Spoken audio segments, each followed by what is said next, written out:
जय हिंद, जय भारत, वंदे मातरम।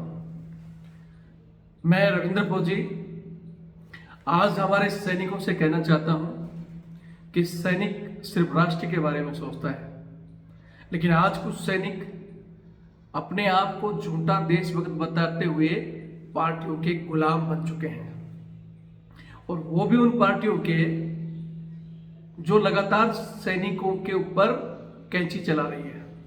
उनके वेलफेयर पे ऊपर सैनिकों को दो भाग में बांट दिया, अग्निपथ योजना लाकर अग्निवीरों को बोनस नहीं दिया, उनको टीए डीए नहीं है, मरने के बाद शहीद का दर्जा नहीं है। तो आज पहली बात करेंगे अग्निपथ योजना की, जिसका इस समय चौतरफा विरोध हो रहा है, और 24 में ये हमारी इस मोदी सरकार की जड़ें हिलाएगी। ये अग्निपथ योजना, ये देशभक्त कहने वाले हमारे प्रधानमंत्री जी कल हमारे सैनिकों ने ऐलान किया था कि हम प्रधानमंत्री जी से मिलेंगे और जो शहीद स्मारक है वहां जाकर शहीदों को श्रद्धांजलि देंगे, लेकिन इनकी तानाशाही सरकार ने वहां सैनिकों को नहीं जाने दिया, धारा 144 लगाकर रोक दिया। फिर ये ड्रामा क्यों करते हैं प्रधानमंत्री जी? जाते हैं सरहदों पर, रक्षा मंत्री जाते हैं, प्रधानमंत्री जाते हैं मिठाई खिलाने, कहते हैं कि जवानों का हक नहीं खाने देंगे, जवान ही सब कुछ है। लेकिन कल जब जवान खुद मिलने जा रहे हैं तो उनको गिरफ्तार करवा रहे हैं। जिन बच्चों का लाखों का आर्मी एग्जाम कैंसिल हुआ, एयरफोर्स ज्वाइनिंग कैंसिल हुई, उन लोगों से कहना चाहता हूं कि आपका खून पानी हो गया क्या? बीजेपी के तुम झंडे उठाए घूम रहे हो, जिसने तुम्हारी आर्मी में जाने के सपने तोड़े, तुम्हारे माँ बाप के सपने तोड़ दिए, उन्हीं के झंडे घुमाए घूम रहे हो। जी हम तो इन्हीं को वोट देंगे। फिर कहते हो सर आप कुछ करो, जरूरत है आपको करने की, 5 राज्यों में चुनाव है, टिका दो इनके घुटने। इन घुटने टिकने के साथ ही मैं कहता हूं कि मोदी जी को ये अग्निवीर योजना खत्म करनी पड़ेगी। सैनिकों में जो भेदभाव किया गया है उसको खत्म करना पड़ेगा। और एक चीज और कहता हूं कि ये हमें डिवाइड एंड रूल, अंग्रेजों की तरह से सोचने वाले इनके कुछ बड़े अधिकारी और ये जो सिर्फ एमपी एमएलए बनने के सपने देखते हैं, उन्होंने डिवाइड कर दिया है हमारे को जेएसयू, जवान, ओआरस और अफसर के बीच में। कुछ ऐसे मुद्दे हैं जब तक हम इकट्ठे नहीं होंगे, अच्छे अफसरों को साथ मिलाओ, अगर लड़ना है सरकार से जीतना है, वरना 2 पार्ट में रहकर ना तो ये अग्निपथ पीछे जाएगी और ना ही तुम्हारे बाकी मुद्दे हल होंगे। अरे ये देशभक्त सरकार अफसरों को अपने पक्ष में करने के लिए उनको कुछ छींटे मार दिए, उनको दे दिया, लेकिन वो अफसर भी नहीं सोच रहे कि तुम्हारे को सिविल अफसर में और तुम्हारे में आज क्या अंतर है। तुम्हारी इज्जत गिरती हुई जा रही है। हमारा अफसर से भेदभाव किसमें? सिर्फ एक सहायक प्रथा को लेकर कि वो हमारे जवानों से आज भी बूट पुलिस कुत्ता घुमाना ये करते हैं, और ये देशभक्त सरकार कहती है संसद में कि सहायक प्रथा बंद नहीं करेंगे।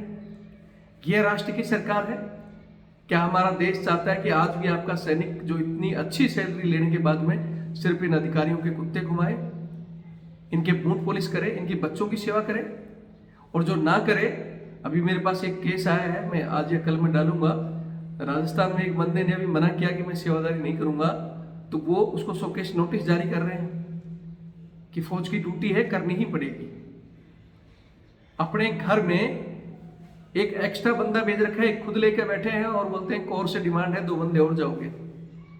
उनका ऑडियो वीडियो आ रखा है, वो भी मैं जल्दी डालूंगा। तो यहां कह रहा हूं कि हमारा और अफसरों का आपसी मनमुटाव है सिर्फ सहायक प्रथा को लेकर।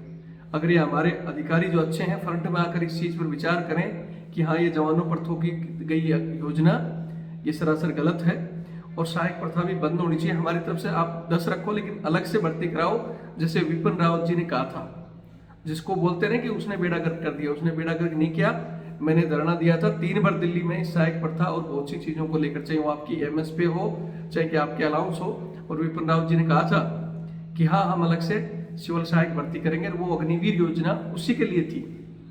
लेकिन इन्होंने सबको गुलाम बनाने के लिए कुछ एक चंद अधिकारियों ने मिलकर और सरकार ने मिलकर, मैं फिर कह रहा हूं कि इस योजना से हमारे ज्यादातर अधिकारी भी इस योजना के खिलाफ हैं।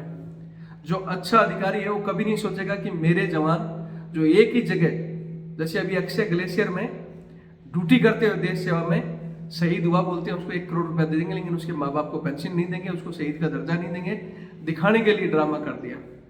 तो क्या एक सीओ कमांडिंग ऑफिसर जो अपने आप को यूनिट का बोलता है कि मैं माई बाप हूँ, या बोलता है कि मेरे जवान मेरे लिए सबसे पहले हैं, तो क्यों नहीं वो कर्नल साहब, चलो ठीक है ऑन ड्यूटियों पर दबाव है लेकिन रिटायर्ड हैं, खुलकर क्यों नहीं बोलते कि ये भेदभाव है। मैं फिर कह रहा हूँ हमारे जवानों को भी कि हम इस तरह आपस में झगड़ कर एक दूसरे पर आरोप प्रत्यारोप लगा कर, ये सरकार यही चाहती है कि इनको बांट कर रखो, धीरे धीरे पहले इनको काटो फिर इनको काटो, कटोगे सब। ये वक्त है इनके खिलाफ। वैसे बहुत से, जैसे मैंने बताया था कि जगह जगह जहां इनकी पट्टियां लेकर विरोध करो, काले झंडे लेकर, जहां भी इनके MP MLA आ रहे हैं उनको बताओ, और देश के जवानों को, देश की जनता को कहना चाहता हूं कि जिस सरकार ने जवानों के 2 भाग कर दिए, जिस सरकार ने सेना को कमजोर कर दिया, वो कभी राष्ट्र हित नहीं कर सकती।